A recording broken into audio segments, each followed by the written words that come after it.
Chapter 6 Episode 18 Lord of Fatoma. After the hunt the following morning, I decided to speed through lunch to prepare for my meeting with Lord Fatoma. As the villagers were already aware of the meeting, they served me lunch before the others, which I appreciated. But after a certain point, I could no longer taste my food. The other members of the peer, seated at the table with me, seemed to share my sentiment. After all, Lord Fatoma had joined us at lunch. Delicious. The Lord was a pig beastkin, as I was told, a species overweight across the board. With his kimono and bun on the top of his head, I couldn't see him as a noble or lord but as a sumo wrestler. Much becoming of his stature, he was currently chowing down on an entire bowl of rice with at least 4 sides. To recap how I found myself in this situation. Lord Fatoma had sailed across the lake to the village and arrived early due to the wind or something. The village chief, not about to keep the Lord waiting, tried to fetch us, but Lord Fatoma countered that he was the one who was early and wanted to wait, to which the chief insisted that the Lord at least have lunch while he waited. And so we were sharing our lunch table with a noble lord whom I had never met before. As it would not have been prudent for someone of his status to wander about alone, he was flanked by attendants even as he ate. One of them was young and resembled a samurai, with scales covering his right eye. The other was dressed like a sumo wrestler, same as his lord, with scales on the bottom of his palms and wrists. Both of them appeared to be dragonutes, which checked out given what I'd heard about Lord Fatoma inviting dragonute scientists from their land. Another bowl, please. The sumo wrestler-looking attendant ate just as much as the Lord. Maybe he wasn't a bodyguard after all. Seeing how the samurai didn't touch his food and kept a silent watch on his surroundings, I wondered if he was the sole guard for the Lord at the table. In any case, I had to finish my own lunch. After lunch, Lord Fatoma spoke with a contented sigh. That was a feast. The women here sure know how to cook. Many thanks, Chief. I truly appreciate such a warm welcome, even while you are surely preparing for winter. I didn't exactly hold back my appetite. I'll have food delivered to you presently. It's not much, but I hope it will add to your winter stock. An honor, my lord, the village chief replied. Lord Fatoma had not betrayed his reputation as a down-to-earth and kind ruler so far. At the very least, it looked like he was going to repay his hosts, and he didn't seem like the type to be boastful about his title or expect unquestioned hospitality for it. So, you are the adventurers in charge of protecting this village, Lord Fatoma acknowledged. Allow me to formally introduce myself. I am the lord of this territory, Count Porco Fatoma. First and foremost, I thank you for your aid in the village's defense. Thank you, my lord. Shin spoke for Sikam's peer, visibly nervous. Lord Fatoma saw this and gave a smile. No need to be so formal. Let us be frank with each other. With that, I could see the weight being lifted off of their shoulders. All monsters, not merely mad salamanders, have been on the increase these past few years, he continued. Which is why I had reached outside of the territory to recruit adventurers. But this year, the numbers are through the roof. Monsters have raided whole stockpiles from a few villages where we just couldn't muster enough to mount a solid defense. I didn't know things were so dire in other villages. I know this village was threatened by just as many salamanders. But it's been a huge help how you have not only defended the village perfectly, but allowed us to allocate manpower to other villages. We can't take credit for that, my lord.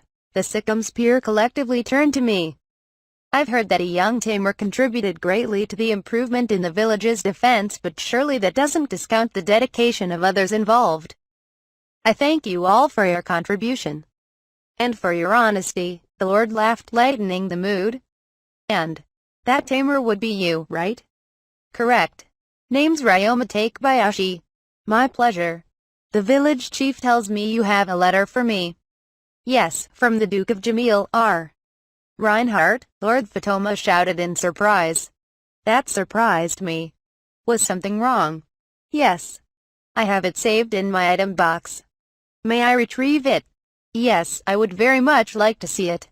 Cast any magic you need. I produced the letter with the Count's permission, and he personally took it from me. From what I had heard before, people of high status like him usually had one of their guards take anything from an unfamiliar source in case of an attack. Lord Fatoma, however, seemed unconcerned by that. He opened the letter and intently read the whole thing. Ryoma, was it? Yes. Did Reinhardt say anything when he gave this to you? I recalled when he had given me the letter. Only to seek you out if I was in any trouble because he trusts you. Come to think of it, it did seem like he was holding something back. Holding something back. I see. Ha ha ha ha, Lord Fatoma guffawed, culminating in a pig-like snort. Everyone at the table, the Lord's attendants included, looked just as confused as I was. Beg pardon, the Lord said after his laughter finally calmed down. Reinhardt thinks very highly of you. After catching his breath, he continued. The letter describes you as very talented, so much so that Duke Jamil is considering hiring you as a technician. It also has a request to help you with whatever is troubling enough for you to come to me. He even asks that I refrain from recruiting you since he found you first. Really? It's rare enough that Reinhardt writes a letter to anyone, but I didn't expect to read anything like this. What a treat, he remarked, his expression incredibly kind. I watched him for a few seconds when he looked up and caught my gaze. Ah, I see he hasn't told you much. Are you wondering why I, a count, speak of Reinhardt, a duke, without using his title? No, I wasn't wondering about that, but now I'm curious about your history. Another honest one. In short, we were schoolmates. I see. So you've known each other for quite some time, then?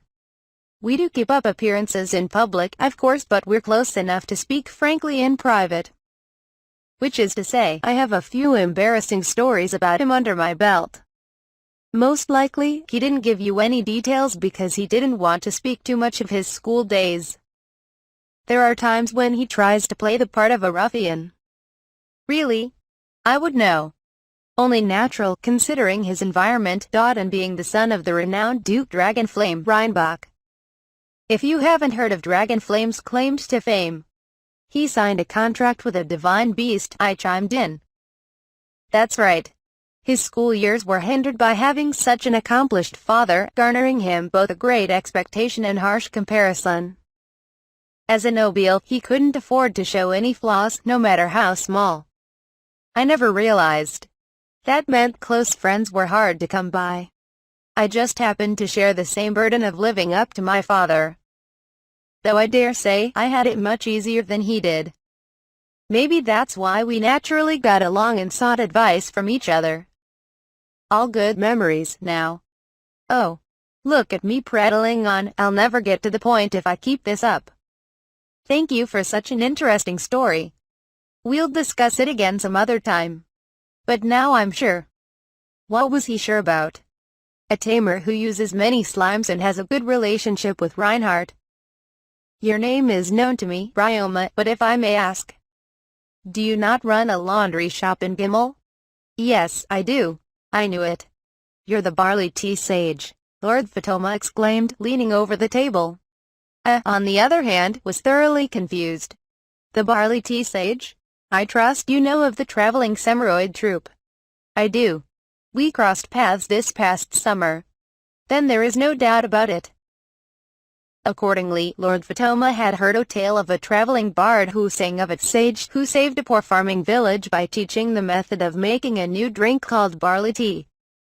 As it turned out, the bard was staying in a nearby town at the time, allowing the Lord to invite him and hear the song for himself. Moreover, the bard confirmed that, while parts of the song were embellished, there really was a village that was saved by the introduction of barley tea. He wanted to speak to me after hearing this and discovered that Reinhardt knew the barley tea sage. Just as Lord Fatoma was planning to ask Reinhardt to introduce him to me, he caught wind that someone matching the barley tea sage's description, i.e., me, was already in his land. And so he decided to pay us a visit at short notice, as a sort of thanks for our contribution in the hunt. I hadn't expected the Semeroid troupe to come near these parts, and certainly not for Prince the Bard to actually write a song about barley tea. And then for Lord Fatoma to hear of the rumors and decide to come see me. It's a small world, indeed. I was glad that the troupe seemed to be doing well. What did the Lord want to seek me out for, anyway? Two things, Lord Fatoma explained.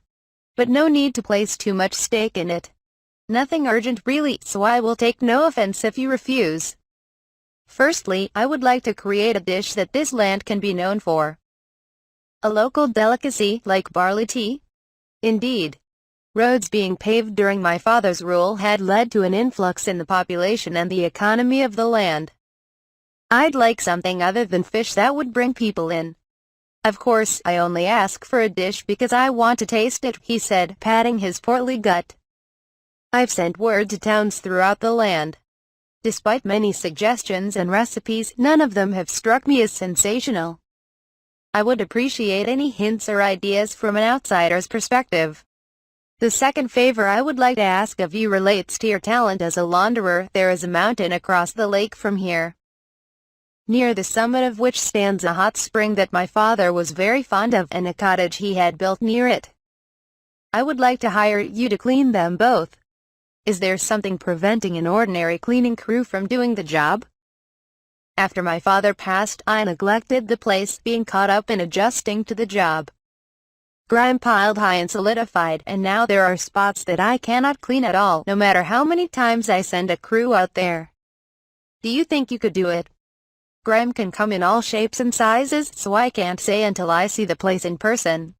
I recalled that I had the morning off from hunting the next morning. May I go visit the cottage tomorrow? If it looks feasible to do so, I'll clean it while I'm there.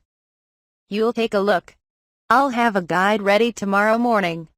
If you can clean it, there's 10 small gold coins in it for you. 10 small gold coins was an exceptional sum for a job like this, and the table began muttering as much. Is that not too generous, my lord? I think it to be perfectly adequate. Not only is it a tough cleaning job, but I consider the cottage a keepsake of my father's. Lord Fatoma's tone was casual, but his eyes were slightly downturned. Understood. I'll do it for your asking price. Lord Fatoma beamed and thanked me before leaving the dining hall. Once all was said and done, it was a rather easy encounter, considering how nervous I was in the beginning. Not too bad for our first meeting, especially given the help of Reinhardt's letter. As I watched the Lord's boat depart from the shore among a crowd of villagers, I regretted not asking why he was dressed like a sumo wrestler.